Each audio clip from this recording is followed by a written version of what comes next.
The Questions Hip Hop is a podcast, and studies show that you are listening to the podcast that I'm speaking of right now. I'm your host, Sean Kantrowitz, and this is a special episode, not special in that we're breaking format. This is the format that you know and love, the trivia game, but it's special for a few reasons. I was happy to get together for the second time with friend of the show, artist extraordinaire and podcasting guru / Stony Island audio gang leader, Open Mike Eagle. If you're an avid indie rap listener, you probably know Open Mike Eagle from his albums like Dark Comedy, Brick Body, Kids Still Daydream, Anime Trauma and Divorce. Maybe you know him from podcasting. He's been on seemingly every podcast ever. He also is the host of his own interview series, Secret Skin, and the excellent What Had Happened Was podcast, both of those on Stony Island Audio. He also works in the TV and comedy space. He was one half of the creative team behind the excellent, though short-lived, Comedy Central show, The New Negroes, which not only showcased amazing comedic talent, but also had music videos in every episode with artists like MF Doom, Fonte, Danny Brown, Method Man. Lizzo was in there. This is a special guy. He's somebody who I really admire. Mike has been somebody who has been really supportive of the show to begin with.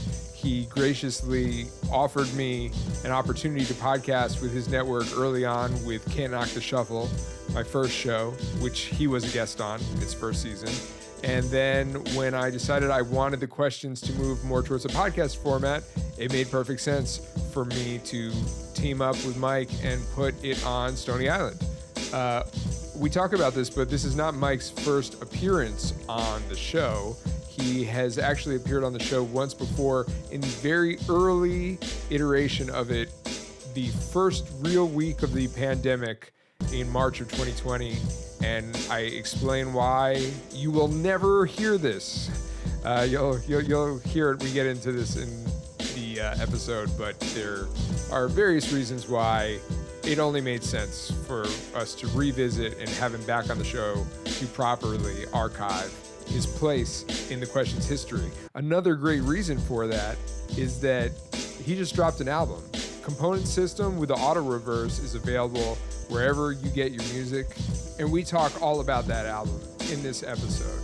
This was also a notable episode because this is the first Questions podcast episode that I've ever done in person. I packed up the mobile rig, which I interestingly bought right before the pandemic, thought I was going to use it, and then I had no reason to use it because I wasn't leaving my house.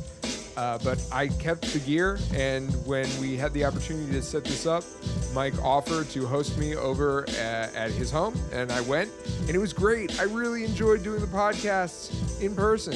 I didn't think it was going to be as enjoyable as it was because I'm so used to doing it the way I've been doing it. I'm over 100 episodes deep into doing things in front of a computer screen, and that's great too. And I'm still going to continue to do it, but I feel like this was a good test to sort of see how that goes, and I think it went quite well.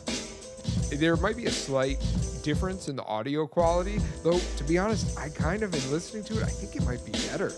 I think this might incentivize me to want to do more in-person podcast interviews, and maybe I will do that. We'll have to see, but I think you guys are going to enjoy this episode.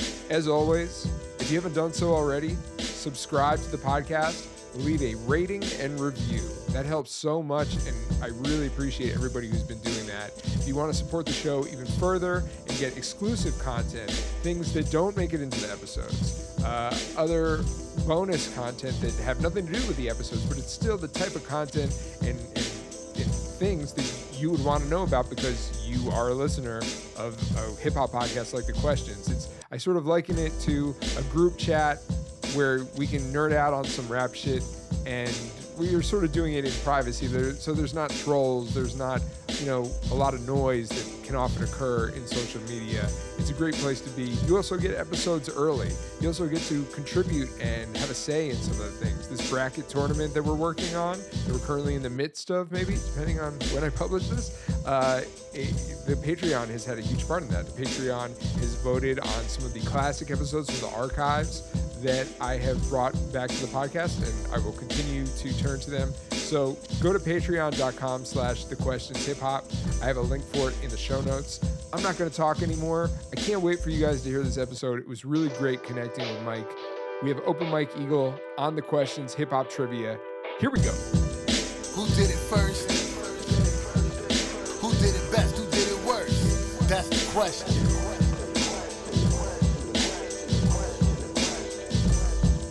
Who rapping there? That remix, and what happened when? That's the question. Let me ask you a question. And if you ain't knowing these, then my guys knowing what you need. Some answers to the questions.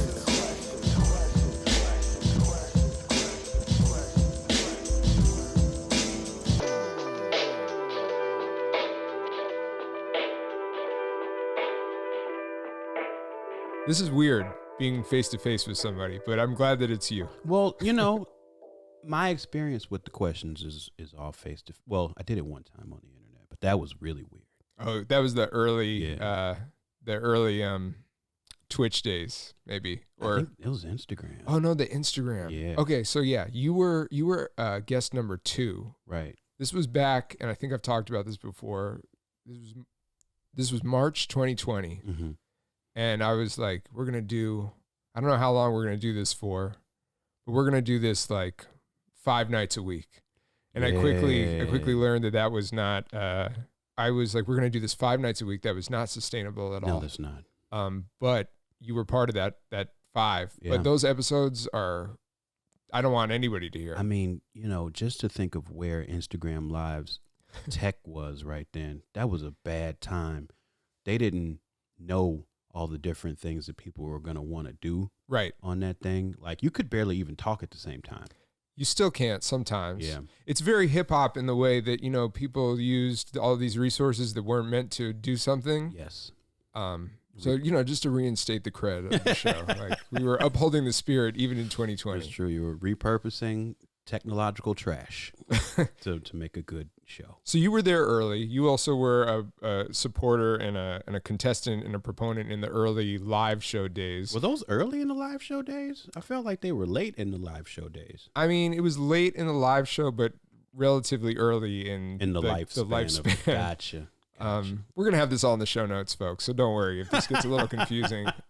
We're gonna clear it up for you. Put a whole timeline there. But it was only right to have you back because one, we need to have you in the archives. That's true. Beyond, I need to be represented. Yeah, and just to clarify, the problem was not with you in this original early iteration. I didn't think it was until right now that I'm starting to wonder now that you said that. No, let me put that to bed. Let me put that to bed. It's not that. It's not you. It's me. It was trying to navigate a phone. It was reversing an iPhone camera on an iPad and getting glare. Yeah, I've tried to do live stuff on Instagram on the iPad. It's a real shit show. We came up and now we're here, and not only is it an honor to be here for my first in person, you graciously invited me into your home. That's where you are. It's very OME. It's me everywhere. It's got an OME vibe. There's a giant Connect 4. Yeah. There's a bunch of old tour posters. There's a lot of old Marvel cards and catalogs from the 90s. You could, if you didn't already know who this guy was, when you do the walking virtual tour of the Eagle's Nest. No, please no. We can edit that out. You can leave it, but just keep in the part where I said no. Yes. So not only are you hosting me here, but obviously you've hosted me on your amazing podcast network, Stony Island We're Audio. so happy to have you. It's been a blast. Yeah. I love it. I always wanted to be part of a rap clique. Are you ever going to bring back your other show? That's been something that I get asked more than I ever thought I would be asked. It's really good. It's a really good show. We'll talk more about that That makes sense. off mic, but yes. It's probably not good to have a business meeting right now. That's all. Do you ever listen to the Juan Epstein podcast? I have. I used to listen to it a lot, and I've been meaning to tap back in, but I'm not sure how it's going. It's super like inside baseball now. Oh, I love that. And I love it, but like they will just often be like doing what could have been a Zoom call, but it just happens to be the podcast. All right, we're keeping it. I love it. Yeah. I'm a big fan of that. So not only... I only like inside baseball. I don't like outside baseball. Like, is it the sun and the elements? I think it's the baseball. Oh, yeah. Maybe you don't like baseball. I think that's it. But inside baseball is great. I just like being inside. I like being inside. Inside kids. I like inside baseball about baseball, but not outside baseball at all.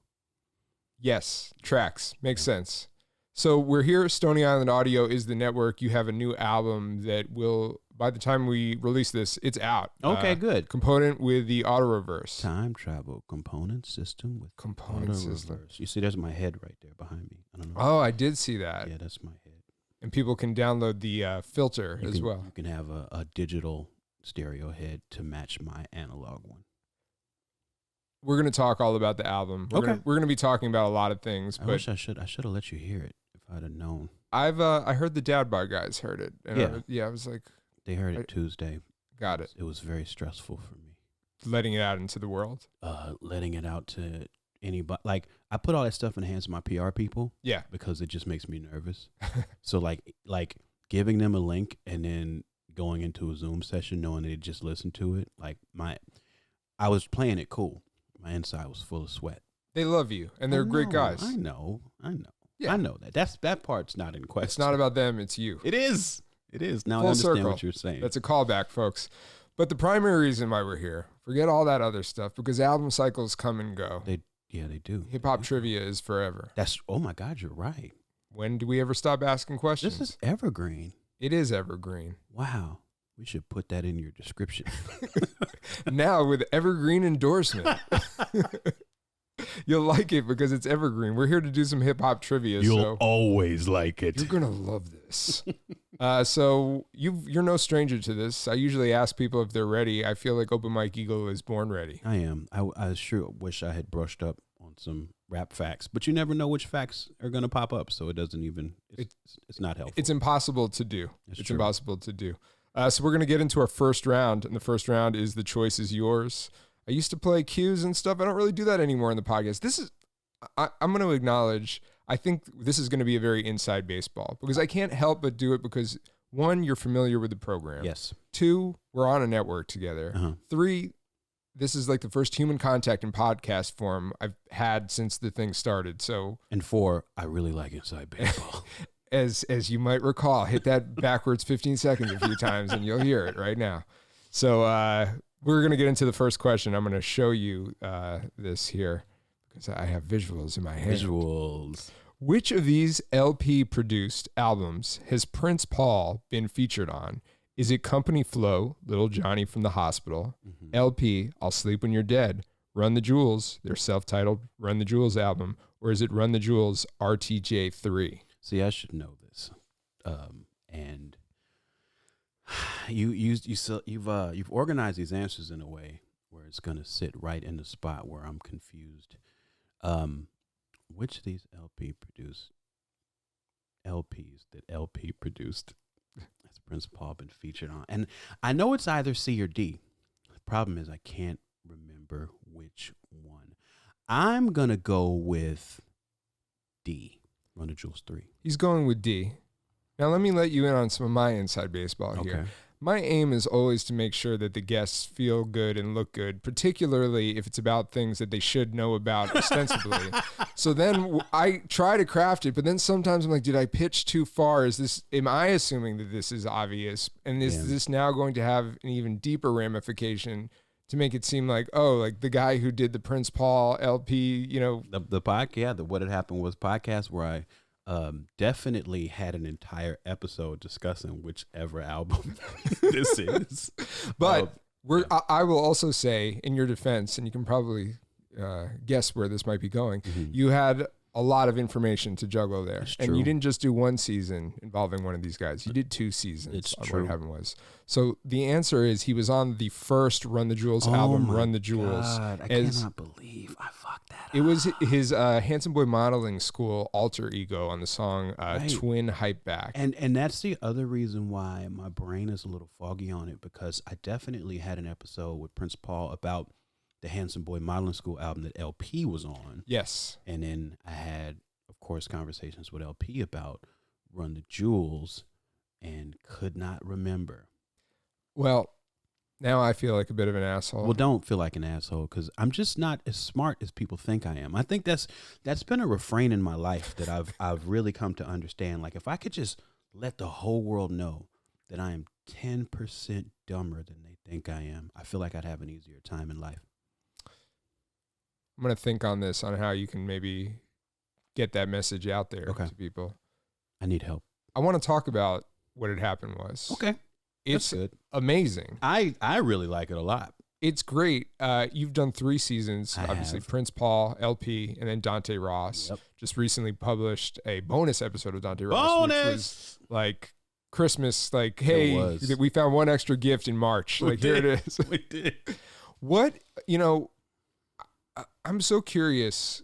And you know what? I had another question, but we're going to skew it more towards inside baseball. What is the process that you go through in doing these? I'm so curious because... In when you say doing these, you mean like building the season, or in the lead up, I guess. Like you've booked the guests, we'll say, and like it's down. Like what? Like how do you do a total deep dive and like learn the material inside and out, or do you? I tend to have to, in my prep to even book somebody, I kind of have to organize what my plan of attack would be. Like that tends to be pretty central in getting people on board with it. Is letting them know what I'm thinking about, wanting to talk about, and then for them to make any amendments, any adjustments, say I don't want to talk about this, I'd rather talk about that, all of that sort of thing. And I tend to lead with the things I'm most familiar with and the things that I know are popular, right? And I tend to have some manner of experience with those things in general. But then after I develop my plan of attack, we start laying out when we can talk and get together and do things. It's like literally as the season's going on, I'm, really becoming intimate with each project so I can, write the kind of questions that's going to make for the best interview.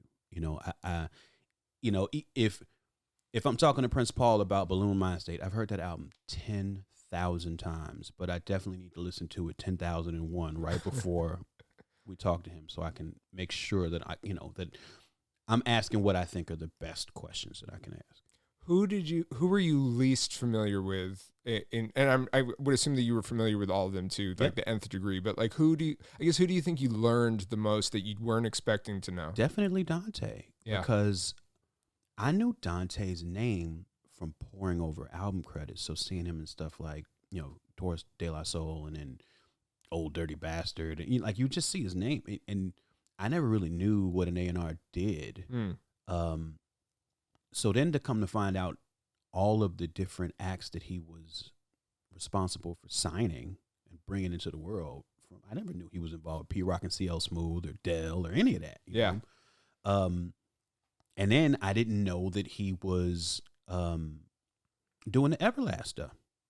And then so that he was doing Incubus stuff. Like he was partly responsible for like this particular swath of like early 2000s rap rock, this signature sound. Right. I had no idea that was him. I was pretty impressed too in the most recent episode, the bonus one, to hear him. Obviously he has the knowledge of production and the artist and the record label side, but him even driving things like, oh yeah, the Paul Reed Smith PRS guitar. Like I was like, this guy really knows a lot. He is a studio savant, and a real music guy. Yeah. I love the series. It's been like so inspiring, and I can't wait to hear the next one. Yeah, me too. I really want to do it right now. Like you don't want to be doing this? No, that's not what I meant. I want to do it right now, spiritually, right? Not literally. Got it. I was gonna say I don't think I'd be a good candidate. I haven't done much with my simple little life. I'd certainly have to learn what had happened between, for most of it. It's a lot of anxiety and not fun stuff. All right, we're gonna move on to the second question. The song Rewind, in which Nas told a story in reverse order, appears on which of the rappers' albums? Was it It Was Written, Nostradamus, Stillmatic, or Hip Hop Is Dead? I'm going to say Stillmatic, but I really don't know. I remember the song, but a lot of Nas's albums are like mentally indistinguishable for me. I have a complicated relationship with the music of Nas that I don't think I can ever really talk about on a podcast. I think it's probably not a good idea. Although saying it out loud, there is a Making Illmatic episode that we have already done in the can that will drop later, where I think I might get canceled afterwards. Wow. But you were absolutely correct. The answer was Stillmatic. That's good. That covers something else. That cover is bad, I would say. I don't, unless it's something else like, yeah. It's just a lot of very interesting choices. It's very airbrushed. There's a weird prominent look for the pigeon there too. Like the pigeon is.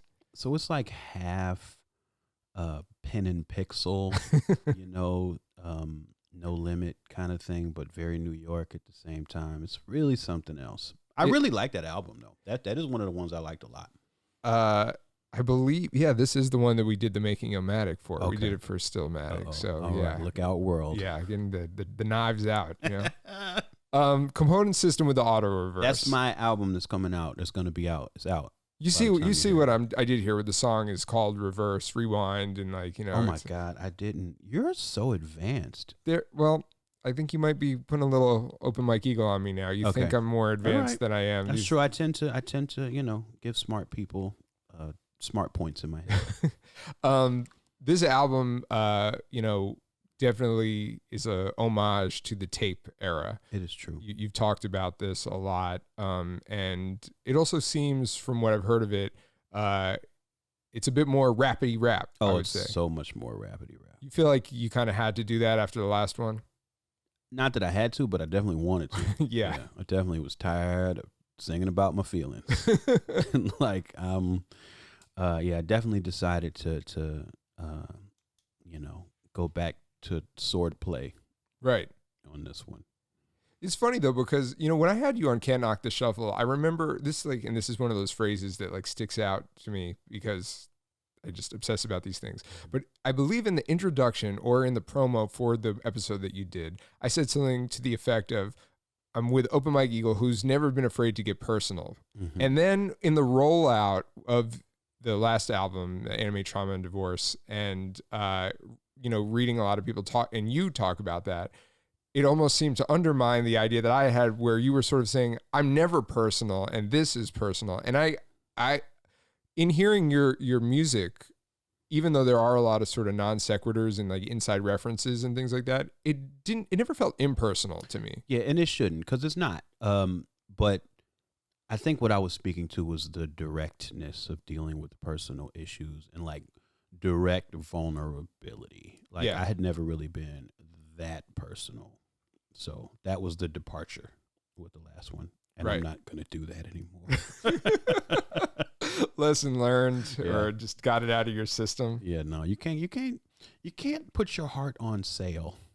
You can't do that. It's not smart. Because even if it starts selling, you feel a little. Yeah. And then especially if you're independent, because then you're raw dog selling your heart. There's not even people helping you. Right. You're out on the street slinging heart on the corner. So weird. It's so weird, man. Yeah. So these cassette tapes that were, such a staple, is this in any way, we can cut this out if it doesn't belong, but does this in any way inform the new show thing that you're going to be doing on YouTube, or that you're already doing, depending on when this comes out? Inform. They're related. They're related because that show is really just a listening experience with me and Still Riff. We're just gonna basically just listen and talk, listen to an album that we love. Most of them are from that era. The difference being the tapes that inform the new album, they're not albums. I have a bunch of albums on tape from then too, and there was even some of the albums we'll be listening to on jewel cases. We're gonna be playing a CD, but my experience with it might have been on tape. But I used to tape hip hop shows on the radio, WHBK and WNUR, and they were always super late at night. So I would fall asleep recording and then wake up and just hear whatever they played, and that was the way that I heard music, because rap music video shows were playing mostly mainstream stuff with a little underground sprinkled in. So really my life's blood musically was these radio shows. And so I used to make these mixtapes for myself and then take the best songs off of the episodes and put them on a tape and just have that and trade those with my buddies and hear what they were taping on shows they were listening to. Because on the north side, you get NUR. On the south side, you get HBK. And it's two different shows. Shout out to Kevin Beecham. He was the DJ on the Shout out to NUR Kevin. show. Yeah. So whereas Jewel Cases is more focused on album listening experience.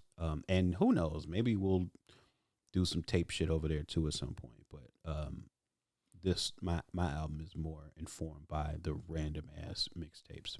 Yeah, I love that. I have like I didn't have that experience with like the college radio cassette, but something that I do think about along those lines is that I would pay money. I would pay a lot of money to get like VHS tapes or transfers of an 8-hour block of MTV or BET.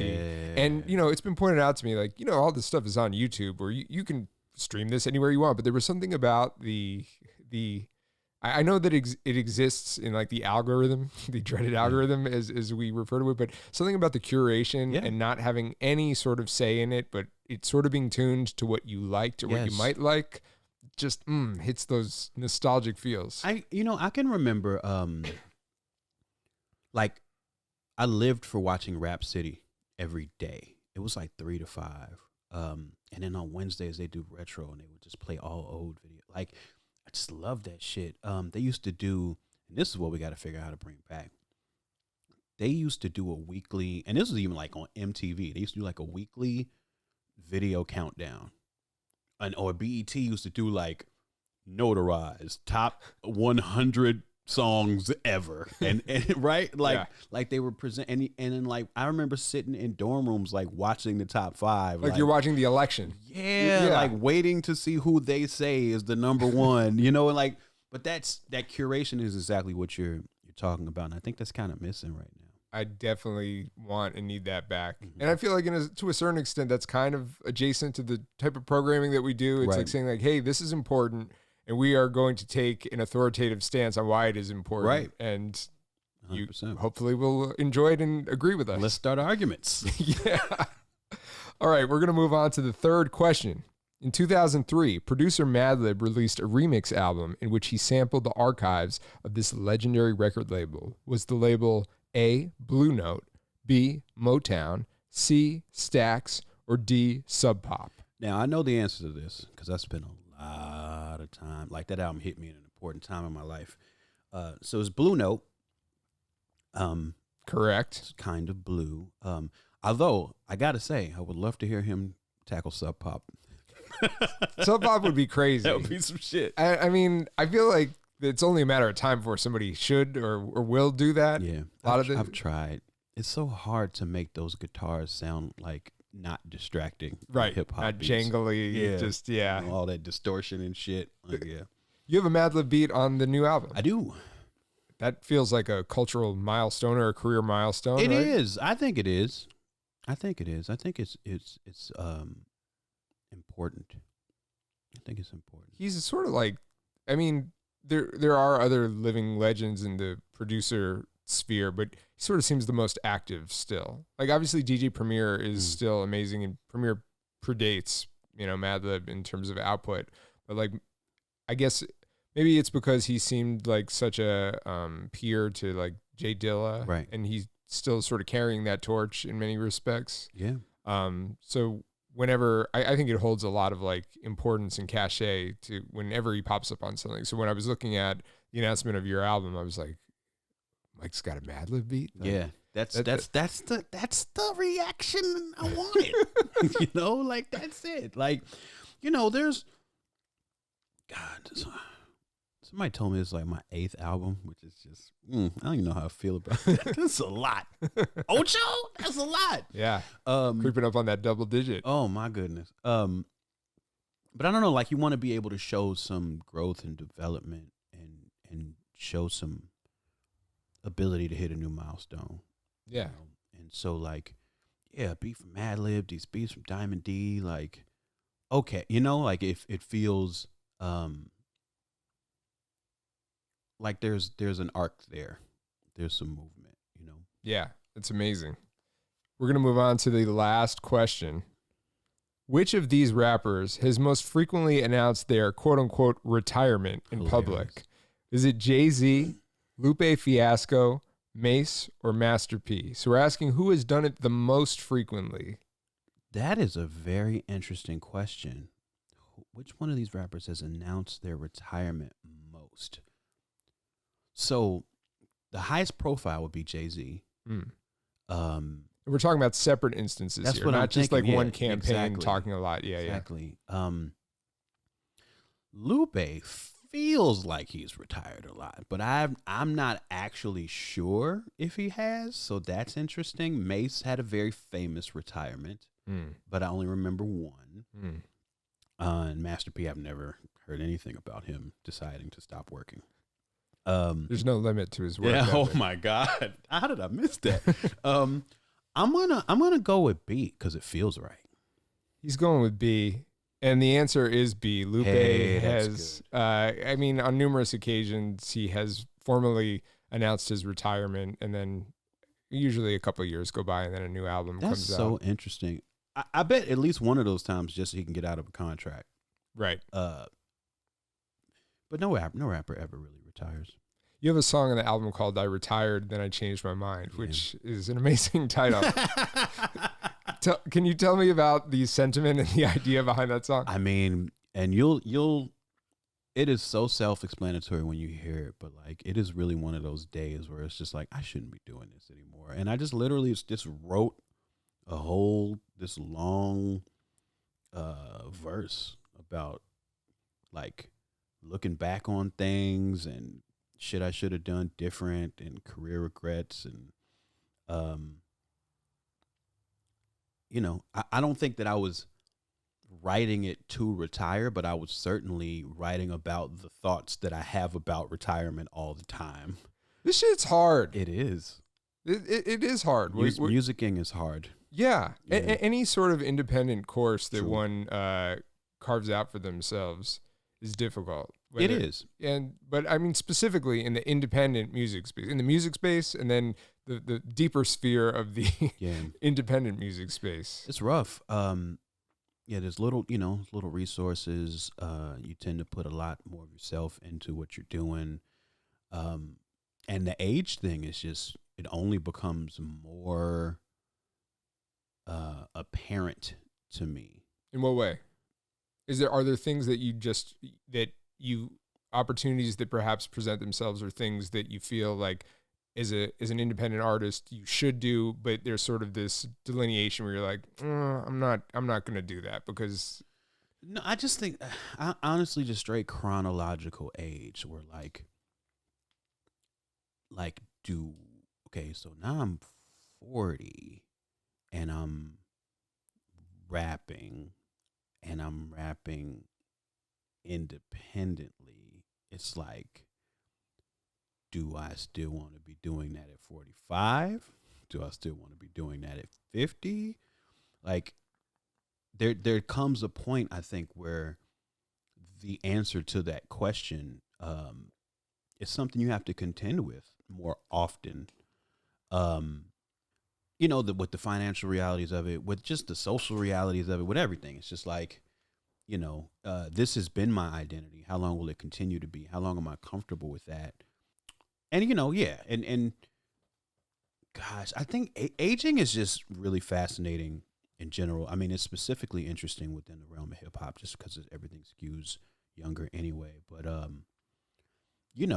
like as a 41-year-old person, like I'm starting to have experiences in life that are just reframing my idea of how old I am, like all the time, and since I'm a person that tends to make music based on what's going through my head or what I'm experiencing, again, like that's something I'm having to contend with a lot, like I went to a tire shop the other day. Because my tire pressure light was on. I couldn't figure out how to get it off. And in this place, and I think it was maybe an hour before the place closed and the manager wasn't there. And I looked around because you could see everybody who worked there. And it just hit me really hard. Like, wait, I'm older than all of these people who work here. That's crazy. Yeah. Like, I could have never imagined a time in my life where I was older than some mechanics. You know what I'm saying? Like, Yeah. that doesn't even sound right to Yeah. me. You want to avoid them all as well. I mean, well, see, that's the thing. But that's more obvious. It is. Yeah, Like, yeah. you know, fast food places, mall, like that started being the case 20 years ago where I was older than those people. But like, wait a minute. It's like, I've been older than my last few barbers, like significantly. I'm like, this is weird. Like, I just never had a thought in my head about the age dynamics in those types of relationships. But it's just all becoming a lot more apparent, you know. And I think it speaks to a sort of mortality that it just at the end of the day, at the end of your story, like, you kind of have to deal with that, Right. you know. Yeah. Well, I think I will say that you don't seem any less musically potent, you know, in terms of. That's how I end the song. Like, I kind of say, like, yeah, I kind of figured some shit out, like, at the end of all this time, Right.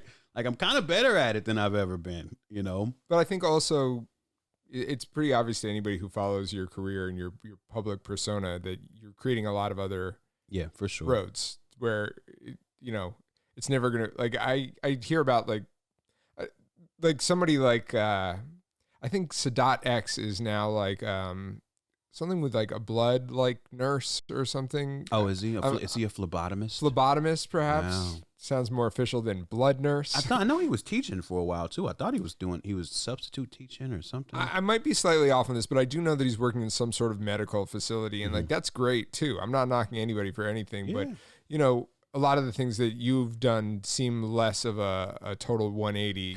Sure. Where I you know, you can sort of see if you are looking bird's eye view of your life story. If there ever came a point where you didn't want to, you know, put out rap records into your 50s and 60s, right? It seems like the seeds are sort of. I've got some other places, some other moves I could make. Don't worry about Mike, folks. Yeah. He's got. You can worry about me a little bit. You can worry about him a It's little. okay. You know, it never feels bad to be worried about a little. I think a little bit more than people do. I think would be good. Show this man some worry, okay? Yeah, When you see him on the streets, just wring your arms a little bit. You know, Yeah. just a little bit of anxiety. Well, we're done with our first round. Okay, Now we're moving on to our second round. that sounds good. The second round is called Check the Rhyme. I will check the rhyme. You will. This previously, for a brief iteration a few months ago, was playing rap songs similar to how we did at the live shows, cutting it off and having people finish that. It was doing so poorly that I was like, I don't want this. Again, this is like in service to the guests. So poorly meaning people weren't getting it. People weren't getting it. I see. And even like people who I thought, oh, they'll definitely get this. Like it just wasn't working. So now these are all based on Sean's experiences within hip hop. Like, this is all like based on your relationship to hip hop, and you can only assume other people's, and that's fucking fascinating. well, you're talking about like the types of questions that I just mean the asked. whole thing, like, because you can design something that you think is going to be easy, Right. But at the end of the day, you are trying to predict what someone else's relationship to music is based on yours. Right. You know, It's tough. that's fucking fascinating. And I try to get into the head. Like I have a whole process of trying to determine what pool I'm going to ask Open Mike Eagle. I bet. But also being aware of my own biases and inherently starting to lean towards the stuff I like anyway. 'Cause I'm not going to ask you about something that I don't know about. Exactly. I don't know. I think that's endlessly fascinating because there's no objectivity in life, and this show is just further proof of that. You know? I feel dismantled right now. You should not. You should not. This is just another level for people to listen on. All right. You know, All right. We're giving you nuggets all abound here. So inside baseball. Inside baseball. That's the drop. Inside baseball. Oh man, that's a whole nother podcast. Yep.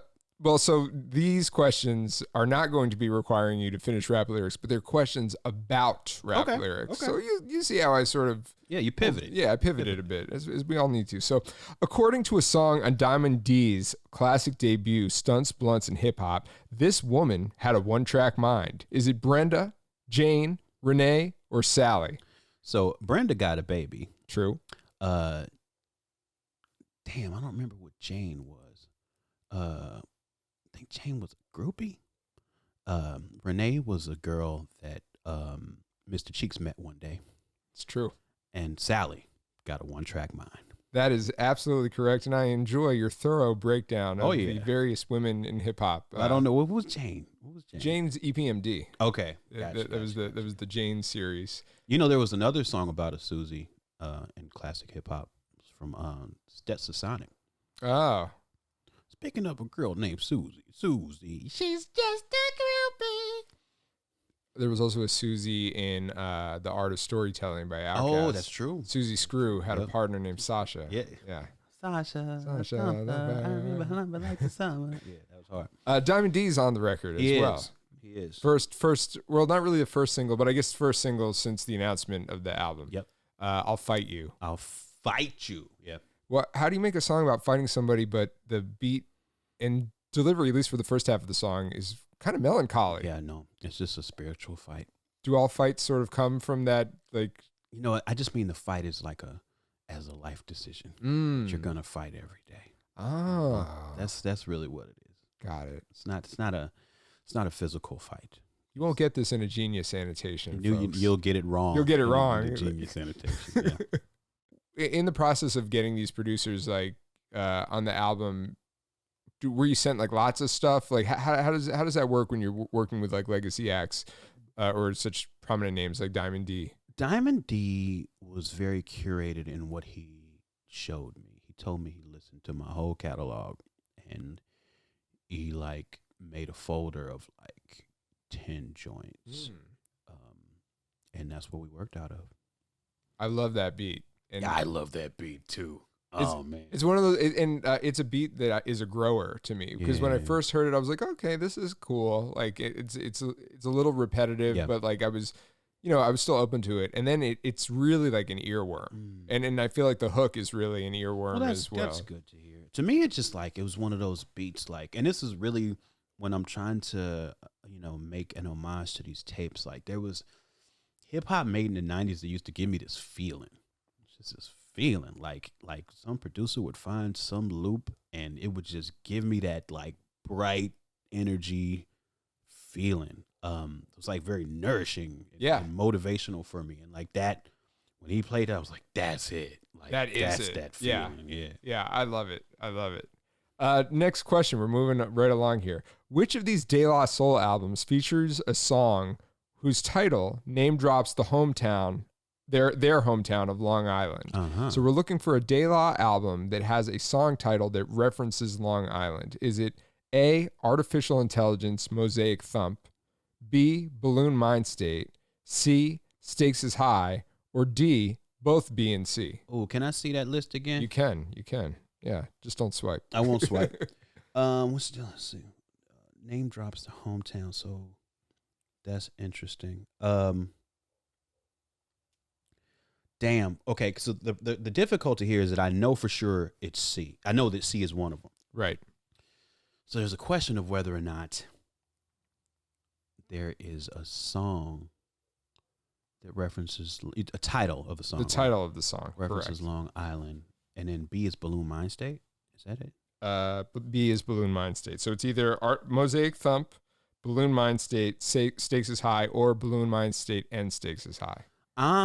God, I'm gonna gamble on my heart. I'm gonna say both B and C. Your heart will never lead you wrong. Hey, that's good. So Stakes is High has the song Long Island Degrees. Long Island Degrees. That's my shit. I love that song. And then Balloon Mind State has Long Island Wyland. Okay, good. Yeah, Good. You were correct. Long Island Degrees is one of those songs with the beats that has that feling I'm talking about. Yeah. It touches that soul, and it just invokes something. We're gonna move on then to the final question. On his 2016 album, The Impossible Kid, Aesop Rock had complete songs dedicated to all of the following topics except for one of them. Was it going to therapy, his painting career, a local donut shop, or his pet cat? So there's songs about all of these topics except for one of them on The Impossible Kid. I'm going to say B. He's going to say B. All right, so he had a song about going to therapy. It's called Shrunk. Yeah. He had a song about his pet cat, Kirby. Yep. He did have a song about his painting career. It was he the did Rings Donut song Shop. where he's talking. It was the Donut Shop, which was on a previous album. That's a trick question. Look, you're a rap mastermind. I can't throw you all softballs. Oh man, no, these a bit easy. What do you mean? Okay, and this is the part of again where I start to squirm and I'm like, oh, did I go? Like, is this a question that Sean would know but no other person would know? Am I being fair by putting this gracious man who's welcomed me into his home on blast right now? Mm-hmm. You toured with Aesop Rock. I have. I've been privileged enough to tour with him a couple times. You are in the podcasting game for a minute now, and I think a distinction that you hold, pretty sure you have the only Aesop Rock podcast interview. That might be true. I don't know that, but that sounds like it could be true. As somebody who searches podcasts for artists that I'd like to hear talk, Right.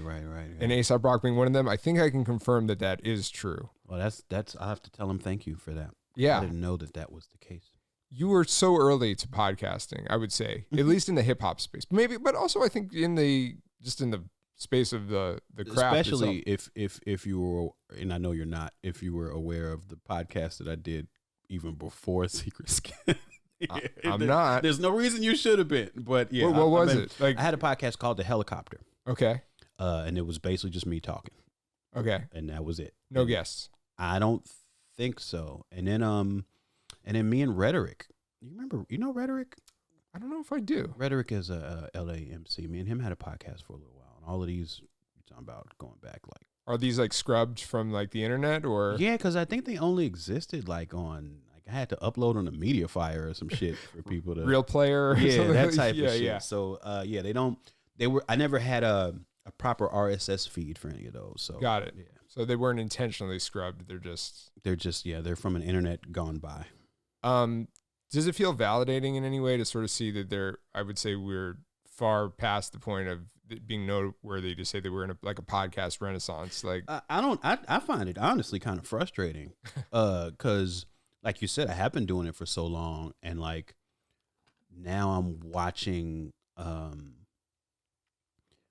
stratification happen a bit, where like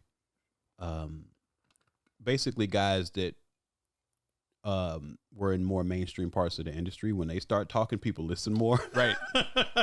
Frustrating. Like it makes sense, but it's like, damn, and not always doing it as well either. I would say that's true too. But I think the insights that they provide a lot, and the access to guests that they have does make for like very intriguing programming. Of course. I listen to a lot of it, but I am on sometimes through gritted teeth. Muppet in the balcony. Yeah, for sure. Statler and Waldorf style. Sure. Yeah, for sure. No, I just think that I think it's really great that you've been able to sort of see it through and expanding it into the podcast network. Mm-hmm. And it just, as a listener and a participant, I am fascinated by how much I listen to podcasts. I listen to podcasts, I think, more than I listen to music at this point. I certainly do too, but I would. Do you ever feel bad about it? No, I do all the time. The reason I don't, the only time I ever do is because like there will be albums that I either really want to listen to, or like albums by people who I really care about that I want to make sure that I check out, and the effort that it takes for me to do that is sometimes what I'll feel bad about. But in general, no, I like hearing people talk. I like hearing people talk about shit that I want to hear about. The thing that's interesting for me is that most of my listening now occurs in 10-minute chunks on YouTube. Even the podcast that I enjoy, a lot of times I'm just listening to long clips of them, not sitting and listening to the whole hour. But you're not one of those guys who watches a whole hour on YouTube, right? I have. I can't. There are 3-hour YouTube videos that I like. Wow. Yeah, but and of course I'm not able to do that in one sitting, but sure. But yeah, I love a long form YouTube video. Interesting. Yeah. Do you exclusively? I'm sure you don't exclusively listen then to just like music related podcasts. No, it's a lot of music. It's a lot of professional wrestling. It's a lot of comic book stuff. Comedy, cultural criticism, political shit. Like, I just honestly, I like smart people. And a lot of times it can be smart people that aren't even smart in some shit that I know about. I just like listening to smart people talk. All right, we're going to move on to the third round, and it is our sample round, Digging in the Crates. So this is all about samples. I'm going to play you a sample. Shout out to Diamond D. Shout out to Diamond D, Digging man. in the Crates. Shout out to your collaborator, Diamond D. How about it? What life are you living in? You could say that right now. Like, It's so good. 20-year-old, 18-year-old Mike Eagle, like mind blown right Some now. of the same, like I have some samples of tapes on the album, and some of those same tapes, like there's clips of the radio DJs talking about Diamond D, going on and on about Diamond D. Hair on the arm standing up. You know, It's gotta be. and then it's great. All right, well, we're going to get into it. O'Donnell Levy's Never Can Say Goodbye has been sampled by all of these groups, but who sampled it first? The groups here are Alphabet Soup, Atmosphere, Freestyle Fellowship, and Screwball. I will play you the sample now.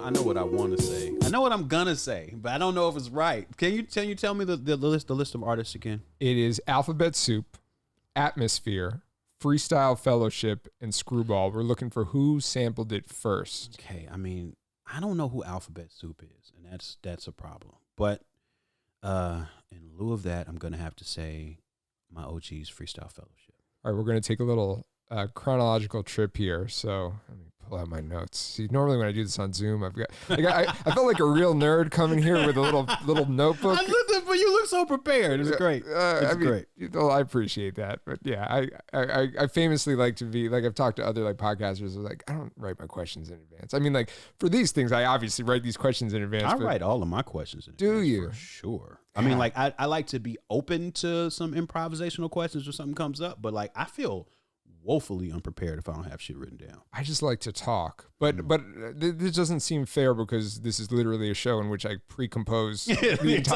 entire thing. But it's usually just jump off points. I also I worked for a university for a long time where I interviewed grads. So like I've done I've never actually told it, but I've probably done like close to 300 like interviews. So like it's very like you got it. Yeah. Yeah.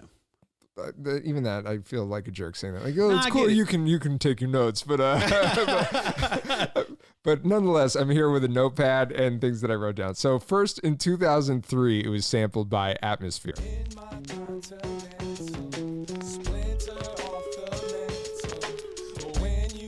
Shout out to Atmosphere. Shout out to Ant and Slug. Yep. Shout out to the guys from Minneapolis. Next, we have in 1996. Screwball, Screwed Up.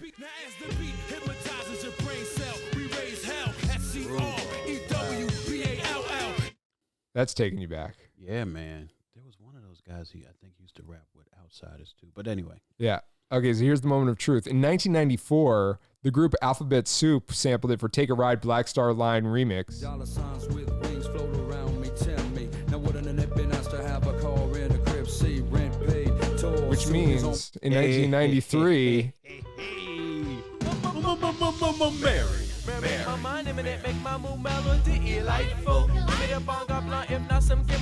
I love that song. The Fellowship. Yeah, man. Such a big part of your story, right? It is. It is a Freestyle Fellowship and the Project Blowed. I mean, like there's something to be said that them existing is part of why I'm even in the city, like speaking to you now. I might not have even lived So here. they were kind of the catalyst in some way for you to make the move. Yeah. Out to LA. Yeah, like the spiritual musical pull of LA for me was the Project Blowed, who I became aware of through AC Alone. What year did you move to LA? Permanently in 2004, but I began visiting in like 96. Okay. LA is home, I would say. I can't. No. I don't have a home. Or I have two half homes. Sure. Something A like house that. divided. There we go. There you go. And it's standing? I don't know. But yeah. Chicago and LA, yeah, I don't feel about this place the way people feel about it when it's home to them. So I can't say that. Yeah. Yeah. I've only been here 8 years, and I certainly don't feel that, but I don't feel that Florida, where I came from, is home either. Yes. So yeah, you go back and it's like, oh, everything's upside down now. Right. This is not where I left it. But you must have been, what, in your early 20s when you moved out here then? So, I mean, that's like, the 20s is like a formative experience, right? That's true. And yes, I have spilled blood on this soil. So I do feel the connection to it. It just don't quite feel like home. I get that. Yeah. I get that. All right, we're going to move on to question number 9. Merce's 2019 Knots-produced single, Super Cujo Brothers, samples music from this NES video game. Is it The Legend of Zelda, Ninja Gaiden? Is it Gaiden or Gaiden? It's Gaiden. Gaiden. I All right, think let it me is. say that again. Ninja Gaiden. It's going to be a clean little edit there. Ninja Gaiden. I used to see it all the time in like my super. What was the magazine? The Nintendo Power. Nintendo Power. I have Nintendo some Power. over there. Yeah. Of course you do. Mm-hmm. Might want to thumb through those at some point. Or was it Super Mario Brothers or Super Mario Brothers 2? So I'm going to play you the Merce song. You tell me what video game is sampled in this. On me, buying out, vaping 08 when you was browsing, homie. Drop me in the dirt right now, and I got houses on me. If you think I'm wildin', wait till you see my violent homies. I move for silence, homie. I'm so under broke. Just got a check for 50K about a month ago. Bought some diapers, put some wipers on the minivan. Hit the UK all day, slapping skinny man. That shit's hard. That shit is hard. That's Knots. That's a Knots beat right there. Damn. He fucking killed that shit. That shit is hard. But that's Legend of Zelda. That's the dungeon.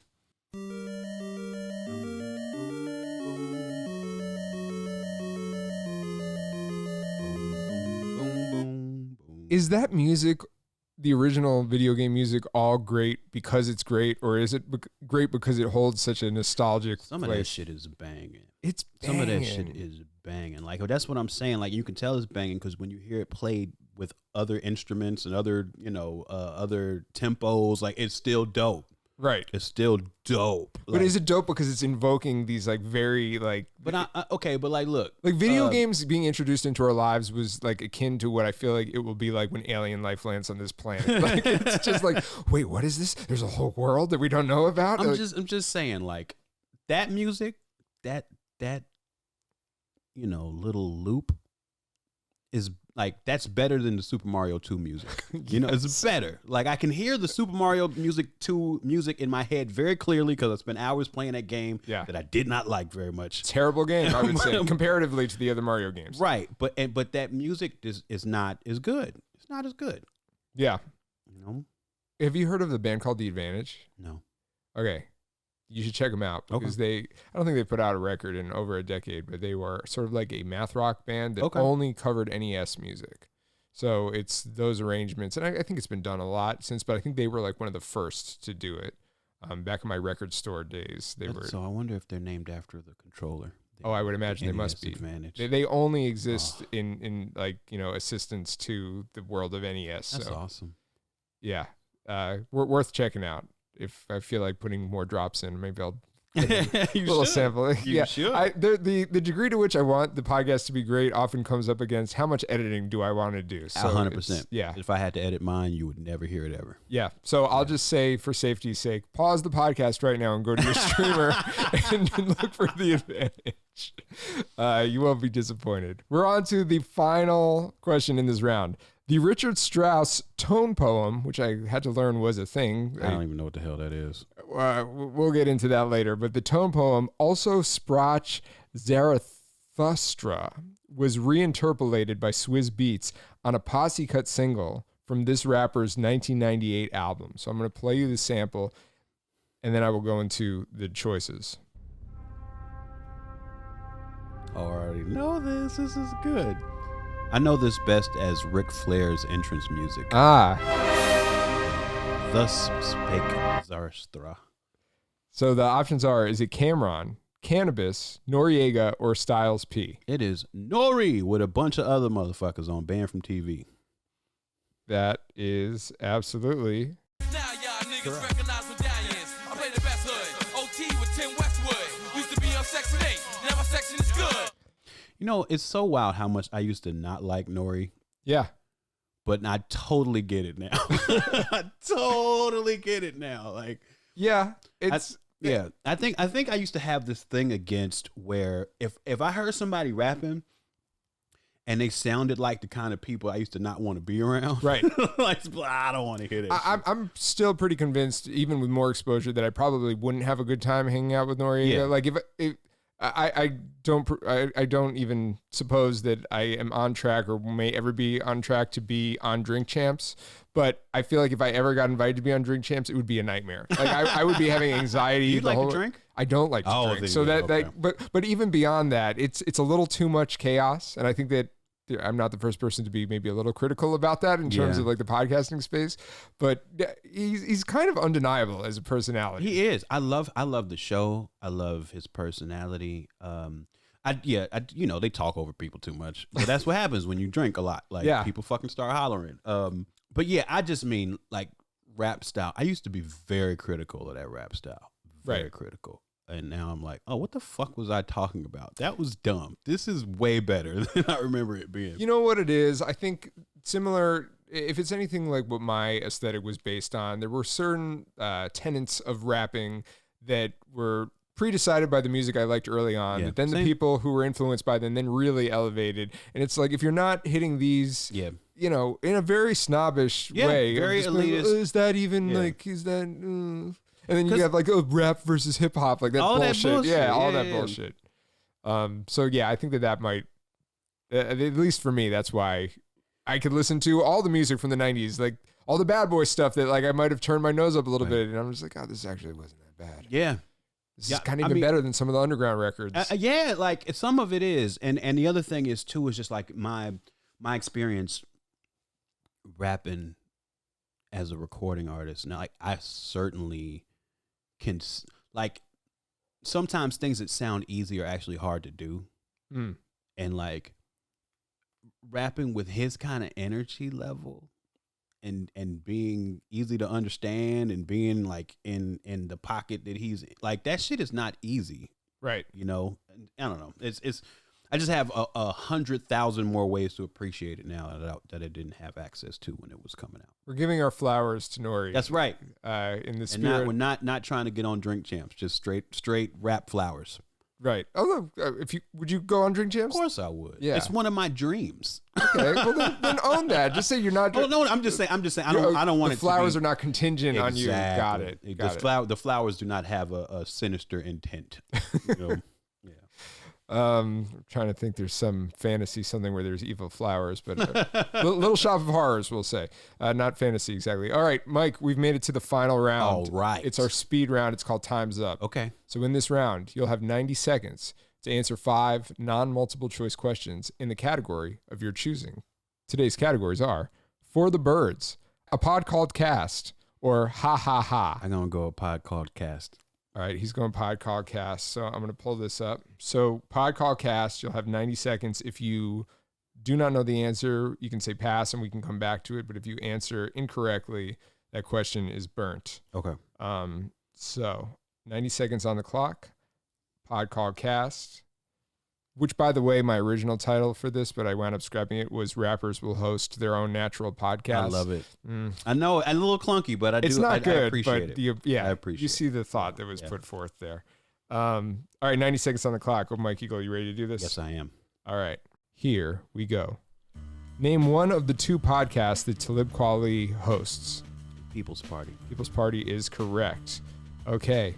This MC is a co-host of Questlove's Questlove Supreme show. Fonte is correct. This super producer was at one point a co-host on the Combat Jack show. Pass. Comedy duo It's the Real host a show called 2 Jews and 2 Black Dudes Review the Movies along with members of this group. The Locks. The Locks is correct.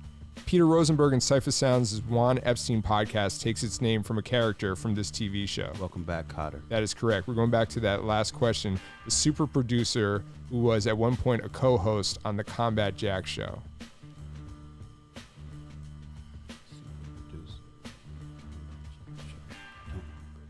Jack show. It was early. Oh gosh. I'm going to say Just Blaze. Just Blaze is correct. Fuck yeah! Yeah, that was an amazing moment right there. That's exciting. That is all 5 correct. All right. So that took a good turn there. That was good. Yeah. That was good. I was very worried. You did great. So your score here is 13 out of 15. I don't remember what you got last time.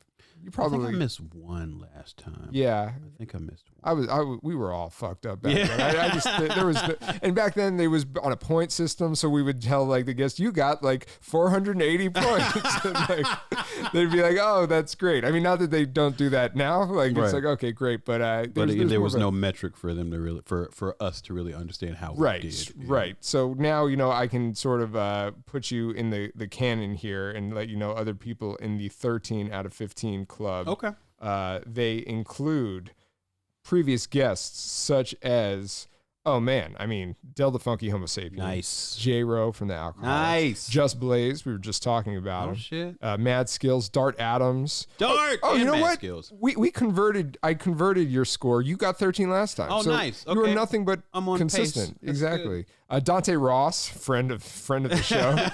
Jake One, Scratch Bastard, Questlove, Lyric Jones. I mean, yeah, it's the 13 Club is a great place. That's awesome. to be in. That's great company. This was awesome. This was fantastic. Sir, you put together a great goddamn program. That means a lot coming from somebody who I consistently and truly admire in the podcasting space, particularly. I'm a big fan of what you do. You've introduced me through the network that we coexist in to other great podcasts. Oh, yes. I want to do a podcast where I basically just big up the other podcasts. I feel like we should all just do pod jam sometimes. I know. I don't know if Zoom's the best way to do it, but we all got to get together and talk and record it. This was also great because this is the first time, again, that I've done it in person, and I love this. This was great. There was a moment yesterday where I was like, man, maybe I'm just going to hit Mike and be like, hey, can we do this over Zoom? Just to keep it in a comfortable. Because I know that how that goes, and granted, if the audio is shit or something here, then I'm going to wish I had done that. But it sounds good in the cans, and I've done enough preliminary testing that I feel like that's not going to be the case. This was so great. Yes, fantastic.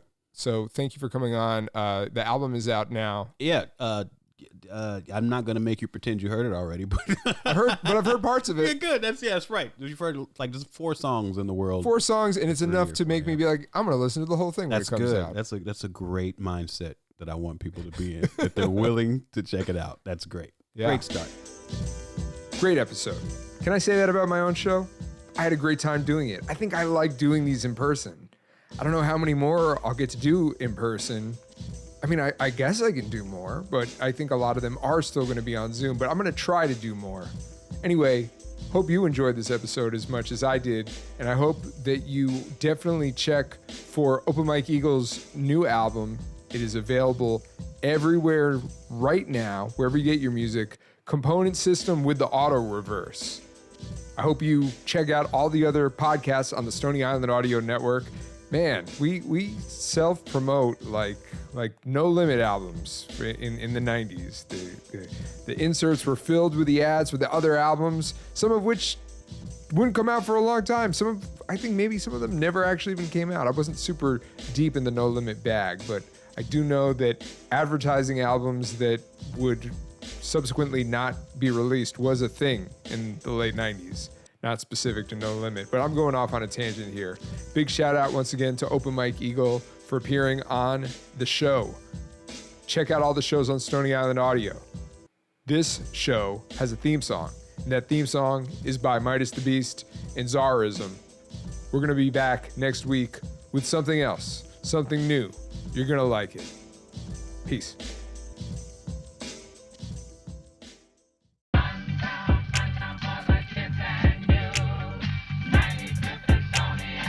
Stony Island Audio.